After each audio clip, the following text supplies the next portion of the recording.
Snowflakes drifted gently outside the frosted windows of Emily Carter's cozy New Hampshire home. The scent of cinnamon and pine filled the air as she carefully tied red ribbons around the last of the presents beneath the Christmas tree.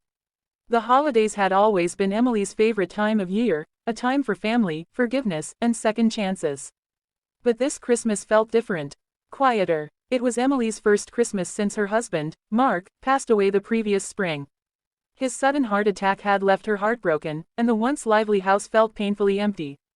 Though she had planned to spend the holiday with her sister in Boston, Emily decided instead to stay home and honor Mark's favorite tradition, decorating the old family home and preparing his beloved Christmas roast. On Christmas Eve morning, Emily sat by the window, sipping cocoa, lost in thought. She couldn't help but remember the laughter, the music, and the way Mark used to sing carols off-key just to make her smile. She had just begun wrapping the final gift, a framed photo of her and Mark from their last Christmas together, when the doorbell suddenly rang. When she opened the door, she froze. Standing on the snowy porch was Ryan Carter, Mark's son from his first marriage. Emily hadn't seen Ryan in nearly 5 years.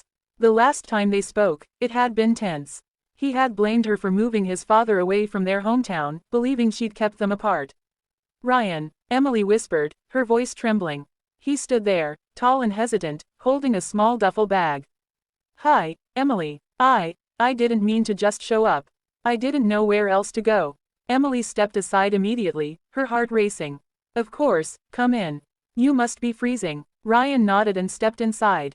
The warmth of the fireplace touched his face, and his eyes scanned the living room, the stockings, the lights, the family photos. He paused on one picture, him and his dad fishing when he was a boy. Emily noticed the way his shoulders slumped slightly. "I wasn't sure you'd want me here," Ryan said quietly. Emily took a deep breath.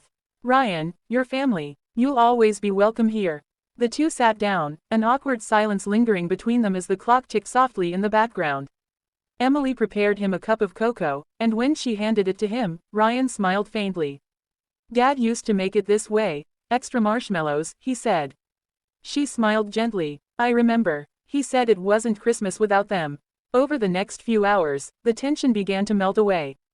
They talked, first about Mark, then about Ryan's job, his move to Chicago, and his regrets about not coming home sooner.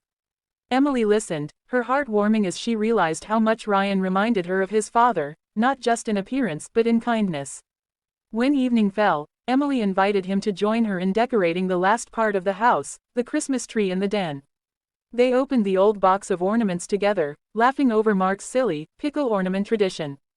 Every year, he'd hide a glass pickle somewhere in the tree, and whoever found it first on Christmas morning would win a special gift. Ryan chuckled. "I used to win that every year." Emily grinned. "I know. Your dad used to cheat so you'd find it." For the first time in years, they both laughed, really laughed. Later that night, as carols played softly, Emily brought out one final present she had hidden away, a gift she'd prepared for Mark before he passed. It was a journal she'd made, filled with letters, memories, and photos from their years together. "I was going to give this to your dad last Christmas," she said quietly, placing it in Ryan's hands. "But I think he'd want you to have it now." Ryan opened it slowly, reading the first page. His eyes welled up as he saw a picture of his father smiling on their fishing trip. "Thank you," he whispered. "I've missed him so much." Emily nodded, her own eyes misty. "Me too." They spent the rest of the night reading through the journal, laughing at old stories and sharing their own.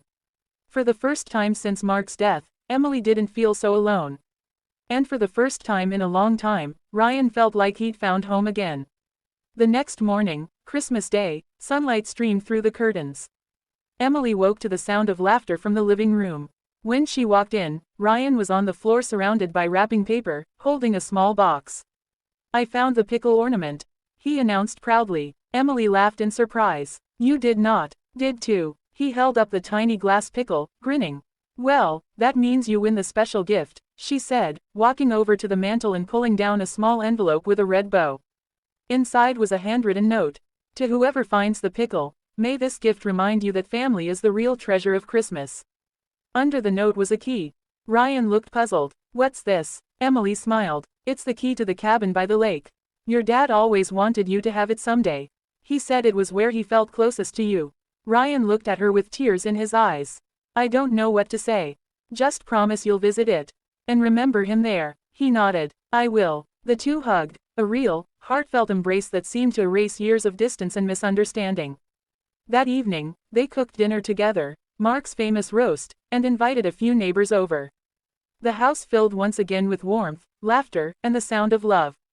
As they sat by the fire after everyone had gone home, Ryan turned to Emily. I think Dad would be happy to see this, he said softly. Emily smiled, looking at the flickering flames. I think he's here with us, in every laugh, every memory, every light. Outside, snow began to fall again, blanketing the world in peaceful silence. And for the first time since she lost him, Emily felt at peace. She realized that love doesn't end with goodbye, it lives on in the people we hold close, in the memories we keep, and in the hearts that find their way back home. That Christmas, both Emily and Ryan discovered something beautiful, that family isn't just about who's here, but about who we carry with us forever.